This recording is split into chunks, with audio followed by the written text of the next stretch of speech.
Hey YouTube, Ashley3G here with a review of this Griffin new form. I did the unboxing several weeks ago, so I've been using this case pretty heavily, and I'm back to tell you what I think about it. Just as a funny little side note, right after the unboxing video I did, I put in my earbuds to listen to some music, and I noticed something that you'll probably not care about, but I thought it was kind of neat.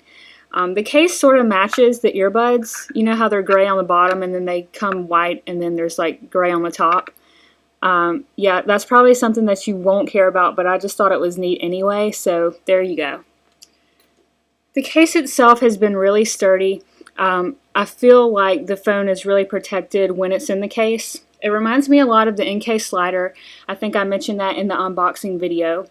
So I'm just going to go ahead and put it in, and right now I'm seeing a little bit of grit and grime in here. I've been using it pretty heavily.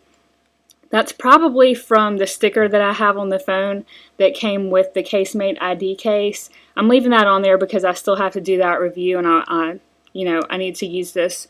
So that's why that's still on there, and that's probably why there's a little bit of sticky tacky stuff in here. I haven't really noticed that this case picks up a lot of dust and debris and stuff like that, but it does pick up a little bit. So we'll go ahead and put this in the case. Like I said before, there are no guardrails in here or anything. Nothing to really grab onto the phone, which kind of concerned me because, you know, you're always worried about getting scratches and scuffs and stuff like that. So what I've done, I've just been really careful with wiping the back of the phone before I put it in there, and there hasn't been a problem so far.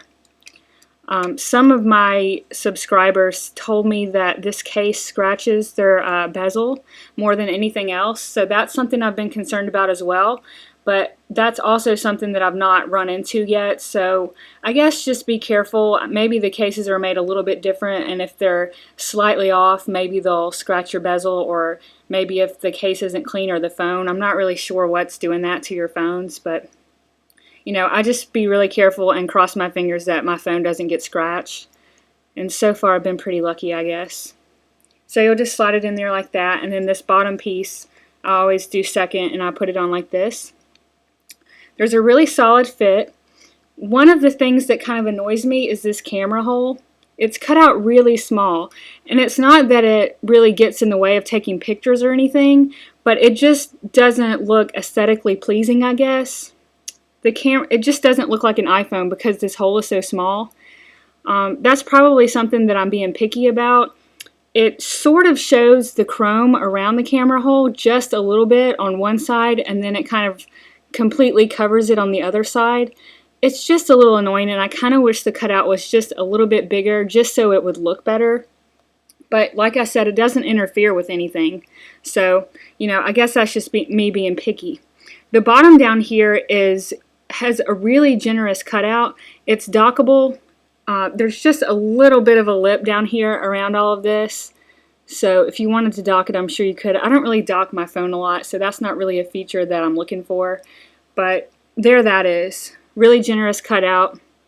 Some of you have a problem with this chrome bezel showing on cases. This case does show that chrome bezel. I don't have a problem with it. I don't feel like my phone is any more vulnerable than it would be if it was covered. So, you know, I guess that's just a preference.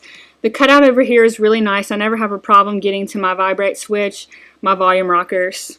And of course, like I said, this is very generous up here. I never have a problem with just pushing that sleep wake button. I don't know if I mentioned before, but this is rubbery back here. It feels really nice. It gives a good feel in the hand. And while I'm speaking of that, sometimes when I'm holding the phone in my hand like this, I notice a little click. I don't know if the sides are not fit exactly to the phone, but there is a little click sometimes. I'm not getting it right now. Maybe the edges are loose a little bit or something, but there is a little bit of a click there. That's really not something I'm worried about, but I just wanted to tell you guys who want to know everything you can about a case before you get it. It might not be the best fit. But as far as protection goes, like I said, it's great. Like I mentioned in the unboxing video, it does not peel the screen protector like the in-case slider does. I have my screen protector pretty spot on my phone all the time, and no matter what I do, that in-case slider always peels it up. So that's just something that, you know, I really appreciate about this case, the fact that it never does that. I've used it just like I would have used my in-case slider. You know, a pretty sturdy case overall. So I guess that's about it for this review. If you like the look of the case, go pick up this Griffin new form. They also offer it in black. I think it's black and then gray on the bottom. I'm not positive about that, but it looks like a really nice case. If I had seen the black one, I probably would have gone for that one over the white one, just because I have so many white cases right now. But that's it, guys. Thanks for watching, and keep watching.